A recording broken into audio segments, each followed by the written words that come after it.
আমাৰ HSLT 2025 যি আমাৰ MCQ তথা PYQ সেশন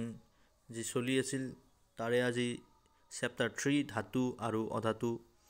চেপ্টাৰৰ পৰা আজি MCQ বা PYQ কিছুমান আমি কৰিম গতিকে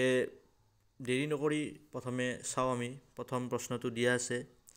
তলত দিয়া মৌলবোৰৰ পৰা ধাতু কল্পটো বাছি উলিওৱা সোডিয়াম এলুমিনিয়াম ক্লোৰিন বৰণ ইয়াৰে শুদ্ধ উত্তৰটো হ'ব বৰণ ধাতু কল্প কি তোমালোকে নিশ্চয় তোমালোকে যি আমাৰ পাঠ আছে পাঠটিত পঢ়িছা ধাতু কল্প কি আৰু হে আমি ধাতু কল্প তাত যিসমূহ ধাতু কল্প পোৱা হৈছে সেই ধাতু কল্পসমূহ বাদ দি অৰ্থাৎ ধাতু কল্পসমূহক সেপাৰেট কে ৰাখি বাকি যিসমূহ ধাতু বা অধাতুখিনি সেপাৰেট কৰি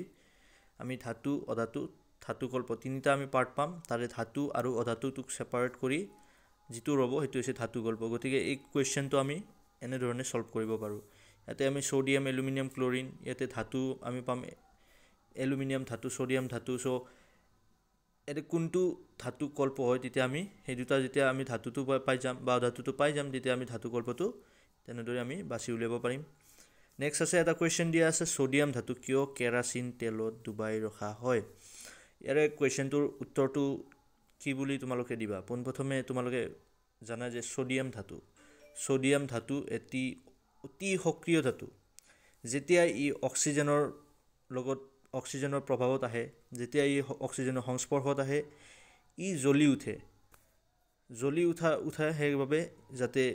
ই জ্বলি নুঠে বা ই অক্সিজেনৰ প্ৰভাৱত নাহে সংস্পৰ্শত নাহে তাৰ বাবে আমি কি কৰো তাক কেৰাচিন তেলত ডুবাই ৰাখো যাতে ই অক্সিজেনৰ সংস্পৰ্শত আহিব নোৱাৰে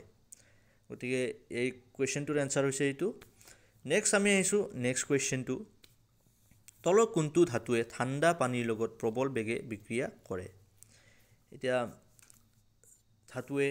বিভিন্ন সময়ত বিভিন্ন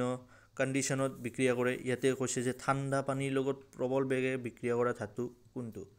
এটা এলুমিনিয়াম আইৰন সোডিয়াম আৰু ক্যালসিয়াম ইয়াৰে শুদ্ধ উত্তৰটো হৈছে ক্যালসিয়াম অপচন ডি ক্যালসিয়াম ধাতুৱে ঠাণ্ডা পানীৰ লগত প্ৰবল বেগে বিক্ৰিয়া কৰে নেক্সট কোৱেশ্চনটো আমি আহিছো তলত নাম দিয়া ধাতুবোৰৰ কোনটো ধাতুৱে অক্সিজেনৰ লগত তীব্ৰভাৱে বিক্ৰিয়া কৰে অলপ আগতে আমি পাইছো যে সোডিয়াম ধাতু আমি কেৰাচিন তেলত সেইভাবে ডুবাই ৰাখো কাৰণ ই নহলে অক্সিজেনৰ লগত ই কি কৰিব তীব্ৰভাৱে বিক্ৰিয়া কৰিব আৰু ই জ্বলি উঠিব তাৰ বাবে আমি তাক কেৰাচিন তেলত ডুবাই ৰাখো ইয়াতে সুধিছে কি কোনটো ধাতুৱে অক্সিজেনৰ লগত তীব্ৰভাৱে বিক্ৰিয়া কৰে তাতে অপচন আছে সোডিয়াম আইৰন কপাৰ আৰু এটো কি হয় Ag means gold so ইয়াতে আমি আমাৰ কাৰেক্ট আনসাৰ এ সোডিয়াম নেক্সট কোৱেশ্চনটো আইছো আমি এটা মৌলই অক্সিজেনৰ লগত বিক্ৰিয়া কৰি উচ্চ গলনাঙ্ক যৌগ উৎপন্ন কৰে যৌগটো পানীত দ্ৰৱণীয় সম্ভৱপৰ মৌলটো হল অৰ্থাৎ এতিয়া আমাক ইয়াতে কোৱা হৈছে যে মৌল যৌগ আমি কি জানো এই কোনটো মৌলই অক্সিজেনৰ লগত বিক্ৰিয়া কৰি এটা যৌগ উৎপন্ন কৰে যাৰ গলনাঙ্ক বহুত হাই হয় বহুত উচ্চ হয় আৰু কৈছে কি এই যৌগটো পানীত দ্ৰৱণীয় অৰ্থাৎ ই পানীৰ লগত মিহলি হৈ যাব পাৰে ধুনিয়াভাৱে মিহলি হৈ যায় গতিকে এই সম্ভৱপৰ মৌলটোৰ নাম কি সুধিছে আমাক এতে অপচন দিয়া আছে ক্যালসিয়াম কাৰ্বন সিলিকন আৰু আইৰন সো আমি প্ৰথমে আমি উলাই লম যে এতিয়া আমি চাম ক্যালসিয়াম অক্সিজেনৰ লগত যুক্ত লগ হৈ কি যৌগ হ'ব ক্যালসিয়াম অক্সাইড যদি আমি কি কৰো ক্যালসিয়াম অক্সাইড কি হয় পানীত দ্ৰৱণীয় আৰু গতিকে ইয়াৰ যেটো কাৰেক্ট আনসাৰ হ'ব হেতু হৈছে ক্যালসিয়াম নেক্সট তোমালোকৰ ইয়াতে দিয়া হৈছে তলৰ কোনটো ধাতু কল্পৰ উদাহৰণ নহয় এতিয়া ইয়াতে তোমালোকে প্ৰথমে ধাতু কল্পৰ উদাহৰণ নহয় সুধিছে হয় নহয় গতিকে কোৱেশ্চন পঢ়োতে কেতিয়াবা ভুল হৈ যায় হয় বুলি ভাবিব পৰা বহুতে মই এনেকুৱা বহুতো দেখিছো বহুতকে যে কোৱেশ্চনটো ভালদৰে নপঢ়াৰ ফলতো ভুল কৰে গতিকে কোৱেশ্চন যেতিয়া পঢ়িবা সদায় সাৱধান ইয়াতে হয় নহয় সুধিছে গতিকে আমি প্ৰথমে চাম ইয়াৰে ধাতু কল্প হয় কোন কেইটা সিলিকন গেলিয়াম বৰন এবোৰ ধাতু কল্প হয় কিন্তু এলুমিনিয়াম ধাতু কল্প হয় নেকি নহয় কাৰণ এলুমিনিয়াম এটা ধাতু কল্প নহয় গতিকে correct answer D aluminium next আছে আমাৰ লুৰ টাৱা এখন মামৰে ধৰাৰ পৰা বচাই ৰাখিবলৈ তলৰ কোনটো পদ্ধতি উপযুক্ত হ'ব এতিয়া আমি দেখা পাওঁ বহুতো মানে পদ্ধতি থাকে যে আমাৰ লুৰ সাধাৰণতে আমি কি জানো যে অক্সিজেনৰ সংস্পৰ্শলৈ আহিলে মামৰ ধৰে তাত আৰু মামৰ ধৰাৰ পৰা ৰক্ষা কৰিবলৈ আমি বহুতো পদ্ধতি ব্যৱহাৰ কৰোঁ এতিয়া এই কোনটো পদ্ধতি ইয়াৰ উপযুক্ত হ'ব সুধিছে আমাক ইয়াতে আমাৰ অপশ্যন দি আছে গ্ৰীজ ব্যৱহাৰ কৰি ৰং ব্যৱহাৰ কৰি জিংকৰ প্ৰলেপ দি ওপৰৰ সকলো এতিয়া আমি কি ক'ম ইয়াৰে যিটো সুইটেবল যিটো আমাৰ বাবে উপযুক্ত হ'ব সেই পদ্ধতিটো হৈছে জিংকৰ প্ৰলেপ দি অৰ্থাৎ অপশ্যন নম্বৰ 3 টো কাৰেক্ট হ'ব জিংকৰ প্ৰলেপ দি কাৰণ জিংকৰ যেতিয়া প্ৰলেপ দিম আমি জিংকে অক্সিজেনৰ লগত অক্সিজেনৰ সংস্পৰ্শত আহি জিংক অক্সাইডৰ এটা আৱৰণী গঠন কৰে যাৰ ফলত লুট মামৰে ধৰাৰ পৰা ৰক্ষা পৰে ইয়াৰ পিছত আহিলো যে ধাতৱ অক্সাইডবোৰ হ'ল ইয়াতে সুধিছে ধাতৱ অক্সাইডবোৰ হ'ল এতিয়া আমি এটা ধাতু চেপ্টাৰটোতে আমি পাম এটা লাইন যেতিয়া আমি পঢ়িম চেপ্টাৰটো তেতিয়া আমি এটা লাইন পাম তাতে যে ধাতৱ অক্সাইডবোৰক এটা কোৱেশ্চনো আহে যে ধাতৱ অক্সাইডবোৰক ক্ষাৰকীয় অক্সাইড বুলি কোৱা হয় কিয় এতিয়া আমি জানো যে ধাতু আৰু যি আমাৰ ক্ষাৰক আৰু এচিড যেতিয়া বিক্ৰিয়া কৰে পৰস্পৰে বিক্ৰিয়া কৰিলে কি হয় আমি পাওঁ লৱণ আৰু পানী উৎপন্ন হয় গতিকে যেতিয়া ধাতৱ অক্সাইড আৰু এচিডৰ বিক্ৰিয়া ঘটে তেতিয়াও আমি লৱণ আৰু পানী আমি পাওঁ বা উৎপন্ন হয় আৰু ইয়াতে গতিকে আমি কি ক'ব পাৰোঁ যিহেতু আমাৰ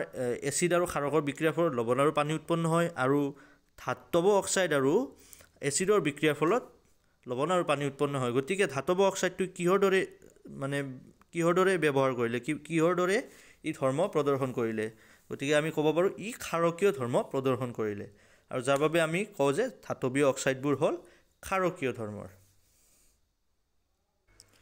সো নেক্সট চোৱা ইয়াতে সোডিয়াম হাইড্ৰজেন কাৰ্বনেট আৰু লগতে আৰু এটা ইয়াতে ইকুৱেশ্যন দিয়া আছে এই ইকুৱেশ্যন দুটা তোমালোকে সুধিছে যে এই ইকুৱেশ্যন দুটা কি বুলি কোৱা হয় প্ৰথমটো চোৱা আমি এইটো আচলতে এই কুৱেশ্যনটো যদিও ইয়াত আমি লৈছোঁ কিন্তু এই কুৱেশ্যনটো আমি ইয়াৰ আগৰ চেপ্টাৰটোত অলৰেডি আমি পাম এতিয়া চোৱা সোডিয়াম হাইড্ৰজেন কাৰ্বনেট মানে মই কৈছিলোঁ বেকিং সোডা আৰু এইটো যিটো আমাক যি সংকেতটো দিয়া আছে Na2CO3 * 10H2O সো এইটো কিহৰ সংকেত এইটো হৈছে কাপোৰ ধোৱা সোডাৰ সংকেত গতিকে correct answer is B baking soda and কাপোৰ ধোৱা সোডা নেক্সট আমি আহিলোঁ নেক্সট কুৱেশ্যনটো দিছে যে তলৰ কোনটো আটাইতকৈ ঘাত সহনশীল ধাতু সোডিয়াম আইৰণ সোণ আৰু কপাৰ এতিয়া চোৱা সোণ তোমালোকে বাকীকেইটাৰ কথা মই কোৱা নাই মই প্ৰথমে আহিলোঁ সোণ এতিয়া তোমালোকে জানা যে আমি সোণৰ বহুত অলংকাৰ আমি নিৰ্মাণ কৰোঁ অলংকাৰ পিন্ধোঁ সোণবোৰ কি কৰা হয় মাৰি তাক পিটি কি কৰা হয় বিভিন্ন ধৰণৰ আকৃতি দিয়া হয় বিভিন্ন ধৰণৰ আঙুঠি নেকলেছ তেনেকুৱা জুৱেলাৰী বা বিভিন্ন ধৰণৰ আকৃতি দিয়া হয় এতিয়া